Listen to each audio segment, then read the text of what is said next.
പിണറായി വിജയന്റെ പോക്ക് ആ പാർട്ടിയുടെ ലൈനിനോട് യോജിച്ചതാണോ? ആ പാർട്ടിയുടെ ലൈനിനോട് യോജിച്ചതാണോ? വെള്ളപ്പൊക്കം വന്നാ മാർച്ചിട്ട് പാട്ടി എന്താ പുഴയിൽ മണലെടുക്കാത്ത? വെള്ളപ്പൊക്കം രൂക്ഷാവും, ഇവിടൊക്കെ മുങ്ങും. മണലെടുത്താ എന്തായി? കോറി മാഫിയയുമായി എംസാൻ കമ്പനിയുമായുള്ള കരാറ് പോവും. കണ്ടില്ലേ? എപ്പോഴും പള്ളിയൊന്നും തുറന്നിട്ടില്ല, സ്കൂള് തുറക്കണത് ഇപ്പോഴും നറുക്കിടണുള്ളൂ. ബാറ് തുറന്നിക്കണ്. അതെന്താ കാരണം? അതിന്റെ ആൾക്കാർക്ക് കൊടുത്തൊരു ഉറപ്പുണ്ട്. ഇയാള് വിചാരിച്ച പോലല്ല, ഇയാൾക്ക് ചില ഏർപ്പാടുകളുണ്ട്. അതാണ് കെ എം ഷാജഹാൻ ഒക്കെ പറയുന്നത്. ഇയാള് ഓരോ ആളുകളുമായി കൊടുത്ത ഉറപ്പുകൾ, സംവിധാനങ്ങളുടെ ഇപ്പൊ ദുരിതാശ്വാസ നിധി, ദുരിതം വന്നാൽ മാർച്ചിസ്റ്റ് പാർട്ടിക്ക് ആശ്വാസവും ജനങ്ങൾക്ക് ദുരിതമാണ്. പ്രളയത്തിൽ കിട്ടുന്നത് കണ്ടില്ല നിങ്ങൾ? ലൈഫ് ഭവന പദ്ധതി അങ്ങനെയാണ്. ഇപ്പൊ ആ സ്വപ്ന സുരേഷ് റെഡ് ക്രസന്റിൽ നിന്ന് വാങ്ങിയതൊക്കെ സ്വർണ്ണാക്കി കൊടുന്ന് KT ജലീൽ പറഞ്ഞത് അത് ഖുർആൻ ഉണ്ടായിരുന്നു, പിന്നെ ഈത്തപ്പഴം ഉണ്ടായിരുന്നു. ഈത്തപ്പഴം ആർക്കാ മോനെ? ജലീൽ പറഞ്ഞത് യത്തീമക്കൾക്കാണ്. CCTV ക്യാമറയിൽ ചമക്കണവരൊക്കെ അല്ല വാപ്പുള്ളവരുമാണ്. പിന്നെ ഏത് യത്തീമിനാണ് കൊടുത്തത്?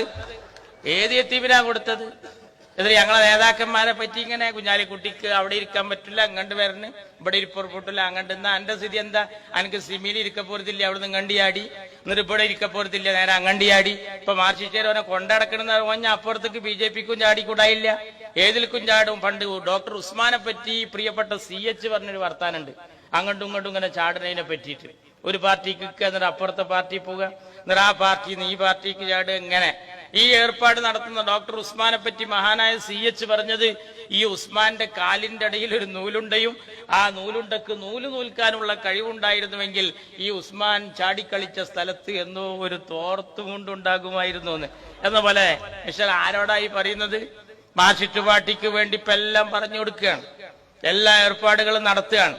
എന്നിട്ട് ഞങ്ങളെ നേതാക്കൾക്ക് വിവരമില്ല, ഞങ്ങളെ നേതാക്കന്മാർക്ക് വിവരമില്ല. ശ്രീമതി ടീച്ചറൊക്കെ പാർലമെന്റിൽ പറഞ്ഞിരുന്ന ഹിന്ദി ഞങ്ങൾ കേട്ടതാണ് അല്ലേ?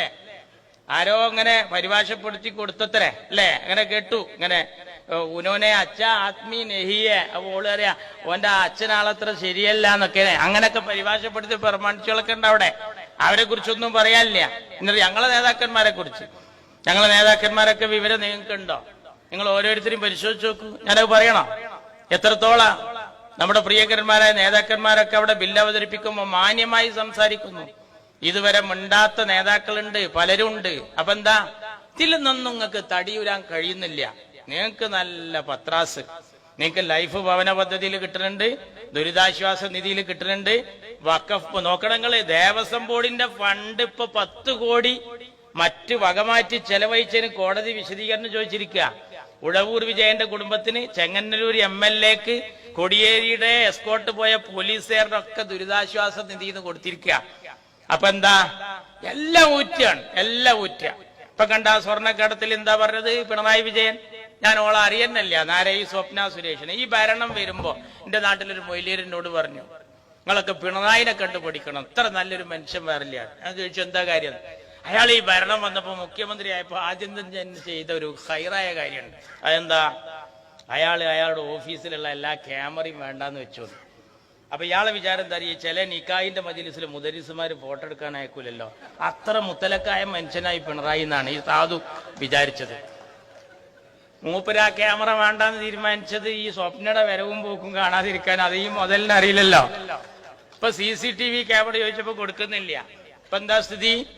സ്വപ്ന സുരേഷിനെ പിടിച്ചു, ശിവശങ്കറിനെ പിടിച്ചു, രവീന്ദ്രനെ പിടിച്ചു, ഇവരൊക്കെ പോകുന്നു. കേസം കണ്ടാ പോകുന്നത്. ചെറിയ കാര്യമാണോ? ഈ സ്വർണ്ണക്കടത്തുമായി ബന്ധപ്പെട്ട കേസ് പോകുന്നത് എങ്ങോട്ടാന്ന് നാട്ടുകാർക്കറിയാം. ഈ സമയത്ത് മാർച്ചിസ്റ്റ് പാർട്ടി ശ്രദ്ധ തിരിക്കാൻ വേണ്ടി ഷാജിയെ പിടിക്കുന്നു, ഇബ്രാഹിം കുഞ്ഞിനെ പിടിക്കുന്നു, അതുപോലെ MC കമറുദ്ദീനെ പിടിക്കുന്നു. MC കമറുദ്ദീന്റെ വിഷയത്തെക്കാൾ കടുപ്പത്തിൽ അൻവർ ഉണ്ട്.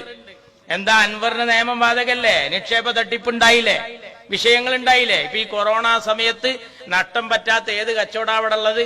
ഈ കടക്കാരോടൊക്കെ ഒന്ന് ചോദിച്ചു നോക്കുക. ഇപ്പൊ പണിയില്ലായിട്ട് എന്റെ നാട്ടിലൊരു ചങ്ങായി പണിക്കരെടുത്തു പോയി. അയാൾ അതേ സ്പീഡിൽ തിരിച്ചു വന്ന് ഭാര്യനോട് പറഞ്ഞു, പണിക്കർ അവിടെ ഇല്ല, പണിക്കരെടുത്തേക്ക് ആള് വരായിട്ട് വലിയ പണിക്കരെടുത്ത് പോയിക്കണെന്നാണ്. അത്ര കഷ്ടപ്പാടിൽ കഴിയുന്ന സമയത്ത് ഈ നിക്ഷേപവും കാര്യമൊക്കെ അപകടത്തിലാ. കടക്കാരോടൊക്കെ ചോദിച്ചു നോക്കൂ. ഈ കൊറോണ സമയത്ത് അങ്ങനത്തെ ഒരു സംഭവം MC കമറുദ്ദീനെ ബാധിച്ചത്. പക്ഷേ കൊറോണ വരണേക്കാൾ മുമ്പ് നാട്ടുകാരെ പറ്റിച്ച അൻവറിന്റെ ഇവിടെ ഞെളിഞ്ഞു നടക്കുന്നു. അൻവറിന്റെ നിയമം ബാധകല്ലേ? ഇബ്രാഹിം കുഞ്ഞുണ്ടാക്കിയ പാലാരിവട്ടം പാലം JCB കൊടുത്തിട്ടാ പൊളിക്കുന്നു. എന്നാ മാഹിയില് പിണറായി ഉണ്ടാക്കിയ പാലം കോട്ടുവായ ഇടാതെയാണ് ഒഴിഞ്ഞാടിയത്. JCB അവിടെ കട്ടെ. നിങ്ങൾ ആരെ അറസ്റ്റ് ചെയ്യാ? പിന്നെ KM ഷാജിയുടെ വീട് അളക്കുകയല്ലേ? അളന്നു. ആ ഉദ്യോഗസ്ഥർ ആ ടാപ്പുമായി തിരിച്ചു വരും ചെയ്തു. കാരണം ഷാജിയുടെ വീട് അളന്നത്.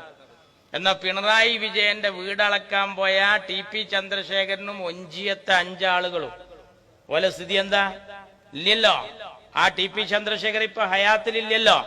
എന്റെ വീട് കാണാനോ എന്റെ വീട് അളക്കാനോ? ഞങ്ങളെ നേതാക്കന്മാരുടെ വീട് അളക്കാൻ പോയാൽ തിരിച്ചു വരും ഇൻഷാ അല്ലാഹ്. ആ ടാപ്പ് ഞങ്ങളെ കയ്യിലുണ്ട്. ഭരണം വന്നാൽ ഞങ്ങൾ ആദ്യം അളക്കുക ഈ തമ്പുരാന്റെ കൊട്ടാരായിരിക്കും എന്ന കാര്യത്തിൽ യാതൊരു സംശയവും വേണ്ട. ഇത് വെള്ളരിക്ക പട്ടണമൊന്നല്ല.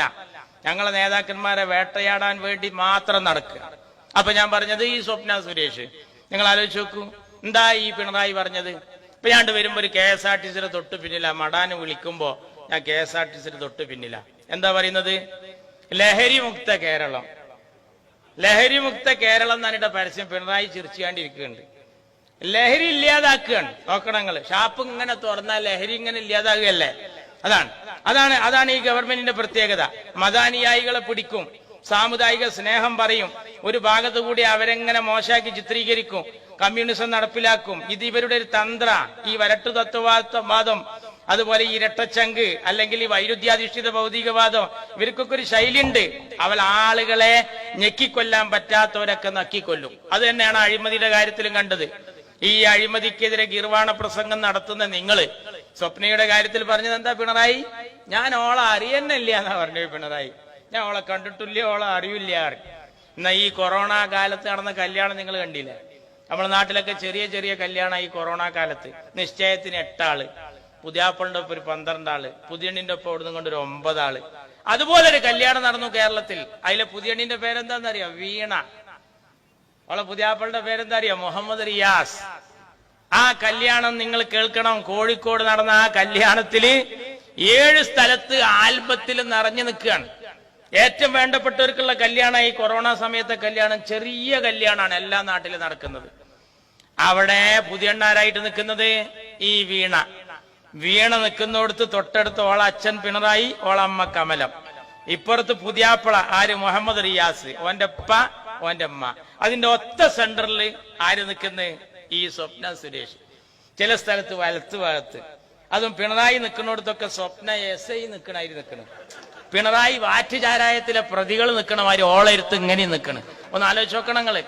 എന്നിട്ട് പറഞ്ഞെന്താ? ഞാൻ അറിയുന്നില്ല, ഞാൻ ഇവളെ അറിയുന്നില്ല, കണ്ടിട്ടില്ല. അച്യുതാനന്ദനെ നിശ്ചയത്തിന് ക്ഷണിക്കാത്ത കല്യാണമാണ്. നോക്കണങ്ങള്. അച്യുതാനന്ദന്റെ പെമ്പർന്നോളും മുല്ലപ്പൂ വെക്കാനും വന്നിട്ടില്ല.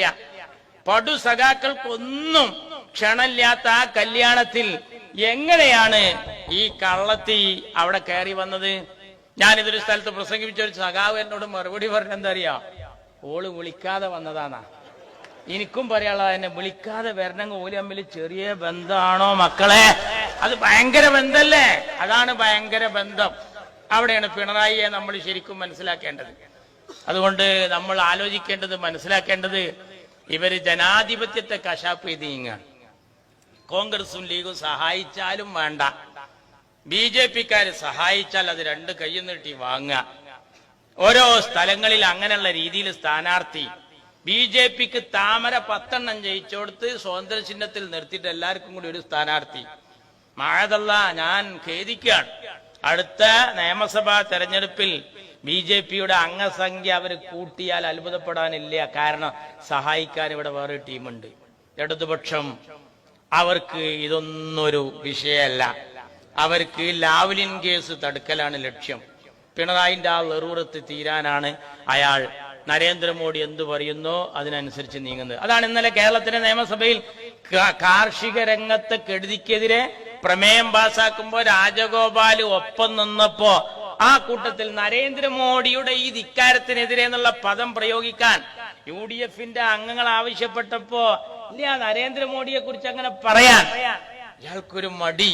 കാരണം ആർക്കും വേണ്ടാത്ത ലോക്നാഥ് ബെഹ്റയെ ഏറ്റെടുത്ത മുതലാണ് ഇയാൾ. അറിയണം നിങ്ങള്. അപ്പോ ഇതൊക്കെ നമ്മൾ കാണുകയാണ്. ഒട്ടുമിക്ക പഞ്ചായത്തുകളും നമുക്ക് കിട്ടാത്തൊക്കെ കിട്ടി. ലീഗിന്റെ അടിത്തറ ഇളക്കുന്ന പറഞ്ഞത്. EMSന്റെ ഏലംകുളം പിടിച്ചോരാ ഞങ്ങള്, അറിയോ? AKG സെന്ററുള്ള വാർഡ് ഞങ്ങൾക്ക് കിട്ടിയിരിക്കണ്. ഇനി എവിടെയുള്ള സ്പീക്കർ തൊട്ട് KT ജലീൽ അങ്ങനെ എണ്ണി നോക്ക്. ഞങ്ങൾ പല സ്ഥലത്തും പിടിച്ചിട്ടുണ്ട്. നിങ്ങള് ഞങ്ങൾക്കെതിരെ നീങ്ങിയ നീക്കങ്ങളൊക്കെ ഞങ്ങൾ മനസ്സിലാക്കിയിട്ടുണ്ട്. തിരൂരിലായാലും താനൂരിലായാലും മലപ്പുറം ജില്ലയിലായാലും അതിനൊക്കെ തകിടം മറിച്ചുകൊണ്ടാണ് ഞങ്ങൾ ഉജ്ജ്വലമായ വിജയം കൈവരിച്ചത്. നിങ്ങൾക്ക് അങ്ങനെ സാധിച്ചില്ല. നിങ്ങൾ മറ്റൊരു രീതിയിലാണ് ഈ തെരഞ്ഞെടുപ്പിനെ കണ്ടത്. ഞങ്ങൾ അതിനൊക്കെ തകിടം മറിച്ചുകൊണ്ട് പ്രോജ്വലമായ വിജയമാണ് ഈ രംഗത്ത് കൈവരിച്ചിട്ടുള്ളത്. അത് അന്നത്തെ ശബരിമലയിലെ വിഷയവും രാഹുൽ ഗാന്ധിയുടെ വരവും നമുക്ക് ഒത്തുകിട്ടിയപ്പോൾ സ്വാഭാവികമായും നമ്മൾ ഉജ്ജ്വലമായ വിജയം കൈവരിച്ചു. അതുകൊണ്ട് നിങ്ങൾ ഇടതുപക്ഷക്കാരെ അഹങ്കരിക്കണ്ട. ഇതുപോലെ പണ്ട് ജില്ലാ കൗൺസിൽ കിട്ടിയല്ലോ, മലപ്പുറത്ത് മാത്രം UDF, അല്ലാത്തടത്തൊക്കെ LDF. ഇവിടെ അഡ്വക്കേറ്റ് മറിയുമ്പ ജില്ലാ കൗൺസിൽ പ്രസിഡന്റ്. ആ സമയത്ത് നായനാർ പറഞ്ഞ എന്താ, അന്നപ്പാണ് പിരിച്ചുവിടുക. 4 കൊല്ലല്ലേ ആയിട്ടുള്ളൂ. ഈ 4 + 5 കൊല്ലം 9 കൊല്ലം നമുക്ക് തുടർ ഭരണം. എന്താ ഉണ്ടായത്? നേരെ തിരിച്ചു വന്നു. UDF ഉജ്ജ്വലമായി തിരിച്ചു വന്നു. അപ്പൊ ഇത് ജനങ്ങളെ കയ്യിലാണ്. നമ്മൾ ഒറ്റക്കെട്ടായി നിന്നാൽ നമ്മളെ വെല്ലാൻ ആർക്കും കഴിയില്ല. ഞാൻ അഡ്വക്കേറ്റ് ഷാഹുൽ ഹമീദ് പ്രസംഗിക്കുമ്പോഴാ ഇങ്ങോട്ട് കയറി വരുന്ന അധ്യക്ഷനും പറഞ്ഞു, UDFകാർ നമ്മൾ ഒന്നിച്ച് നിന്നാൽ അത്ഭുതം ഉണ്ടാക്കാൻ സാധിക്കും. 5 കൊല്ലം കൂടുമ്പോ ഒരു വിരലമർത്തലല്ലേ നമ്മൾ ചോദിക്കണുള്ളൂ. 5 ഏക്കർ സ്ഥലമൊന്നും ആരോട് ചോദിക്കണില്ലല്ലോ. ആ സമയത്ത് ചെയ്തില്ലെങ്കിൽ പിന്നെ എന്നാ ആൾക്കാർ നമ്മളെ ഒരു കുഴപ്പത്താന്നറിയ. പല ആളുകളും മാർക്സിസ്റ്റ് പാർട്ടി എല്ലാം മറക്കണതാന്നാണ്. ഒരു കുത്തുംകൊലി എല്ലാ ഏർപ്പാടുണ്ട്, എന്നാ എല്ലാം മറക്കുമെന്ന്. ഞമ്മക്കെല്ലതും ഇഷാർത്താകുന്നതാണ്. അതൊന്ന് മാറ്റിയിട്ട് നമ്മൾ ഐക്യത്തോടും കെട്ടുറപ്പോടും കൂടി ഒന്നിച്ചാണ്ട് നിന്നാൽ ഐക്യ ജനാധിപത്യ മുന്നണി ഉജ്ജ്വലമായ വിജയം കൈവരിക്കും. പ്രിയപ്പെട്ട ഉമ്മൻചാണ്ടിയും ചെന്നിത്തലയും നമ്മുടെ നേതാക്കളൊക്കെ മന്ത്രിമാരായി നിൽക്കും. നമ്മൾ ഇനിയും ഇവരെ ലറൂറത്തും സഹിച്ചിങ്ങനെ നിന്നാൽ നമ്മളെ കുട്ടികളൊക്കെ കേസിലും മറ്റൊക്കെ കുടുങ്ങി മറ്റൊരു രീതിയിലേക്ക് കാര്യങ്ങൾ പോകും. അതുകൊണ്ട് നമ്മൾ ഗൗരവത്തോടു കൂടി കാണേണ്ടത് നാട്ടിന്റെ ക്രമസമാധാനം വളരെ പ്രശ്നമാണ്, നന്മ പ്രശ്നമാണ്. അതിനായിരിക്കണം വോട്ട്. അല്ലാതെ കിറ്റല്ല. കിറ്റ് ഞങ്ങളെ KMCC കൊടുക്കണ കിറ്റിന്റെ വലിപ്പണ്ട. ഈ കിറ്റിന് വേണ്ടിയിട്ട് വോട്ട് ചോദിക്കുകയാണെങ്കിൽ KMCC കേരളം ഭരിക്കണടോ. അത്ര വലുപ്പത്തിലേ ഞങ്ങളെ കിറ്റ് കൊടുത്തത്. നിങ്ങൾ എന്താ കൊടുത്തത്? ഈച്ചക്ക് വേണ്ടാത്ത ശർക്കര, അങ്ങനെ കുറെ കിറ്റും കൊടുത്തിട്ട് നിങ്ങൾ എന്തെല്ലാം തന്ത്രങ്ങൾ ആവിഷ്കരിച്ചു ഈ തെരഞ്ഞെടുപ്പിൽ. അപ്പൊ അതുകൊണ്ട് ഇതിനൊക്കെ എതിരെ ശക്തമായ ഒരു നിലപാടുമായി നമുക്ക് മുന്നോട്ട് പോകേണ്ടതുണ്ട്. അതിനായി കൊണ്ടോട്ടി നഗരസഭയിൽ ജനാധിപത്യ ചേരി ആർജിച്ചെടുത്ത ഈ വിജയം ഒരു നിമിത്തമാക്കി ഈ മണ്ഡലവും തൊട്ടടുത്ത മണ്ഡലങ്ങളും അതുപോലെ മുഴുവൻ സീറ്റുകളും ജനാധിപത്യ ചേരിക്കൊപ്പം നിർത്താൻ നിങ്ങൾ എല്ലാവരും ബന്ധങ്ങൾ ഉപയോഗപ്പെടുത്തണം. നന്ദി. ജയ് UDF. ഈ പരിപാടിക്ക് ആശംസിച്ചുകൊണ്ട് വെൽഫെയർ പാർട്ടിയുടെ നൗസാദ്.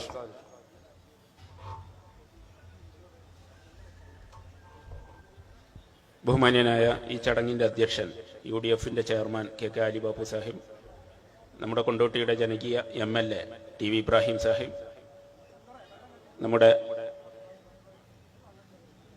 മുഖ്യ പ്രഭാഷണം നിർവഹിച്ച ബഹുമാന്യ